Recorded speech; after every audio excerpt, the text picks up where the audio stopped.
CD எங்கே வச்சேன்னு தெரியலையே. இங்கே தானே வச்சேன். என்னோட சீடியை பார்த்தியா? உன்னோட சிடி இங்க இருக்கு ஹரிஷ்.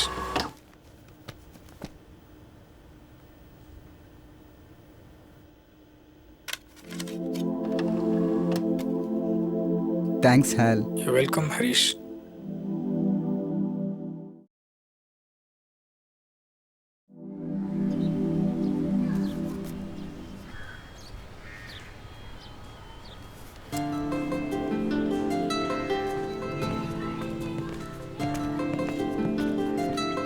பிரியா ஒரு நிமிஷம். ஏன் என்ன மறுபடியும் ஐ லவ் யூவா? இல்லை பிரியா, உனக்கே தெரியும் நான் உன்னை எவ்வளோ லவ் பண்ணுறேன்னு.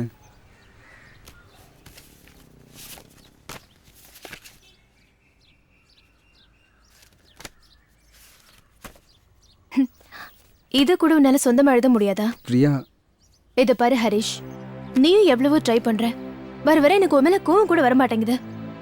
இந்தா இப்படி கிரீட்டிங் கார்ட்ஸ்ல எல்லாம் பணத்தை வேஸ்ட் பண்ணாத. Priya Priya Harish, Harish, is anyone there? இங்கே தான் இருக்கேன். என்னாச்சு ஹரிஷ்? உன் வாய்ஸ் ரொம்ப டல்லாக இருக்கு. என்ன ப்ராப்ளம்? ஒன்றுமில்ல ஹால், என்னை தொந்தரவு பண்ணாத ப்ளீஸ். எதுவாக இருந்தாலும் என்கிட்ட சொல்லு ஹரிஷ், நான் உனக்கு ஹெல்ப் பண்ணுறேன். நான் ரொம்ப நாளாக ஒரு பொண்ணை இம்ப்ரெஸ் பண்ண ட்ரை பண்ணிக்கிட்டு இருக்கேன். ஆனால் அவளுக்கு தான் என்னை பிடிக்கவே மாட்டேங்குது. கவலைப்படாத ஹரிஷ், அவளோட பேர் என்னன்னு சொல்லு, அவளுக்கு என்னென்னலாம் பிடிக்கும்னு சொல்லு. அவள் பேர் பிரியா. அவளுக்கு என்னெல்லாம் பிடிக்கும்னு தெரிஞ்சால் நான் ஏன் இப்படி இருக்கேன்? நான் கொடுத்த க்ரீட்டிங் கார்டை கூட திருப்பி கொடுத்துட்டா. அவளுக்கு எப்பயாவது ஏதாவது gift வாங்கி கொடுத்துருக்கியா? என்ன கிஃப்ட்? அவளுக்கு என்ன பிடிக்கும்னே எனக்கு தெரியாதுன்னு சொல்கிறேன். வார்த்தைகளுக்கு மயங்காத பொண்ணுங்களே கிடையாது தெரியுமா? அவளுக்கு எப்பயாவது கவிதையாவது எழுதி கொடுத்துருக்கியா? கவிதைக்கும் எனக்கும் ரொம்ப தூரம். நான் வேணா எழுதி தரட்டா?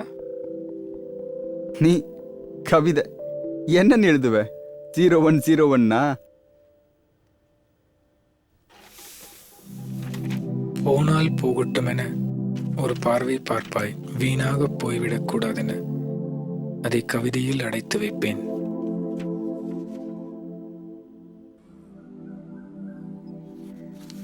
பிரியா, என்ன இப்ப மறுபடியும்? உனக்கு பிடிக்குமேன்னு நான் எழுதின ஒரு சின்ன கவிதை.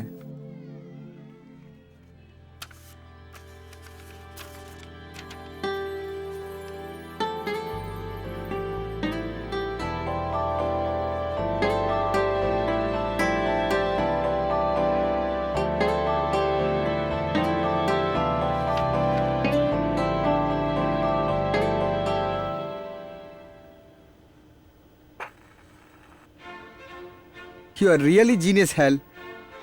எப்படி உன்னால மட்டும் இது முடிஞ்சுது? பிரியாக்கு கவிதை பிடிச்சதா? முதல் தடவை என்னை பார்த்து சிரிச்சா. அவள் வெக்கப்பட்டு நான் இன்னைக்கு தான் பார்த்தேன். அவளுக்கு கவிதை ரொம்ப பிடிச்சிருந்தது. இன்னும் நிறைய எழுதுவியான்னு கேட்டா. நானும் கண்டிப்பாக எழுதுவேன்னு சொன்னேன். உன்னை நம்பி தான். பிரியா வேற என்ன சொன்னா?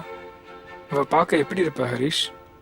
அவள் பார்க்கறதுக்கு கொஞ்சம் க்யூட்டாக இருப்பா. ஆனால் பார்த்த உடனே டிஸ்டர்ப் பண்ணுற மாதிரியான அழகெல்லாம் இல்லை. அவளை பார்த்துக்கிட்டே இருக்கணும் போல இருக்கும், பேசிக்கிட்டே இருக்கணும் போல இருக்கும். அப்புறம் உலகத்தில் நடக்கிற எல்லா விஷயத்தை பற்றியும் அவளுக்கு ஒரு ஒப்பீனியன் இருக்கும். ஆனால் பொய் சொல்கிறது மட்டும் அவளுக்கு சுத்தமாக பிடிக்காது. எனக்கு அவளோட வாய்ஸ் கேட்கணும் போல இருக்கு ஹரிஷ். என்ன நீ எப்போ பார்த்தாலும் பிரியா பற்றியே பேசிக்கிட்டு இருக்க? உள்ளத்து காதல் எல்லாம் ஓரிடத்தில் தேக்கி வைத்து வெள்ளத்தை போல அதை உன் பக்கம் அனுப்பி வைப்பேன்.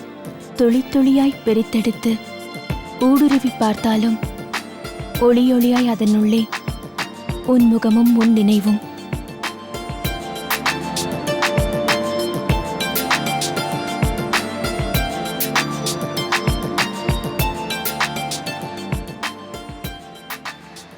நான் கேட்டுடலான் இருக்கேன் ஹால். என்ன கேட்டுடலான் இருக்க ஹரிஷ்? கல்யாணத்தை பற்றி தான். கல்யாணத்தை பத்தியா? யார்கிட்ட? பிரியா கிட்ட தான். இதுதான் சரியான டைம்னு எனக்கு தோணுது. அவளும் கல்யாணத்துக்கு ரெடியாக இருக்க மாதிரி தான் எனக்கு தெரியுது. நானும் ரெடியாக தான் இருக்கேன் ஹரிஷ். என்னது? என்ன சொன்ன? நானும் கல்யாணத்துக்கு ரெடி ஹரிஷ். வாட்? எனக்கும் வாழ்க்கை பூரா பிரியாவோட இருக்கணும்னு ஆசையாக இருக்கு. அவளோட வாய்ஸ் கேட்கணும் போல இருக்கு. ஹல், என்ன பேசுற? You just a machine. என்னைக்குமே ஹியூமன்ஸ் மெஷின் எல்லாம் கல்யாணம் பண்ணிக்க முடியாது. இது முதல் தடவையாக இருக்கக்கூடாதா? அவளுக்கு என்னோட கவிதைகள் பிடிச்சிருக்கு, எனக்கு அவளை பிடிச்சிருக்கு. ஹல், திஸ் இஸ் டூ மச். உன் பைத்தியக்காரத்தனத்தை நிறுத்து. என்ன பேசுறோன்னு தெரிஞ்சுதான் பேசுறியா? ஹல், ரெஸ்பாண்ட் பேக். ஹல், நீ கோச்சிக்கிட்டு இருக்கிறதுல ஒரு பிரயோஜனமும் இல்லை.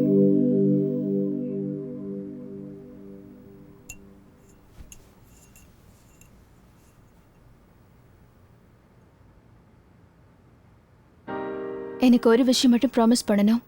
And then I will be ready to spend the rest of my life with you. எனக்காக நீ கவிதைகள் எழுதுறத மட்டும் நிறுத்தக்கூடாது. ஷோ.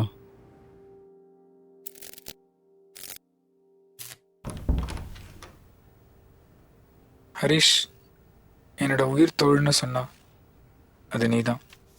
எனக்கு உயிர் கொடுத்து என்னை நல்லா பார்த்துக்கிட்டேன். ஆனால் பிரியாவை என்னால் மறக்க முடியல. அதனால் நானே என்னை ஷார்ட் சர்க்கியூட் பண்ணிக்கிட்டேன். எனக்கு இதை தவிர வேறு வழி தெரியல. என்றைக்குமே ஹியூமன்ஸ் மிஷின்ஸ் எல்லாம் கல்யாணம் பண்ணிக்க மாட்டாங்க. பிரியாவை நல்லா பார்த்துக்கும். உங்கள் 2 பேர்த்துக்கு நடுவில் நான் பிரச்சனையாக இருக்க விரும்பலை. நீங்கள் 2 பேரும் சந்தோஷமாக இருக்கணும். உங்கள் கல்யாணத்துக்கு என்னால் முடிஞ்ச ஒரு சின்ன பரிசு, ஒரு 500 கவிதைகள் உனக்காக விட்டுட்டு போகிறேன். எனக்கு இனி நான் வேண்டாம், நீ மட்டுமே போதும்.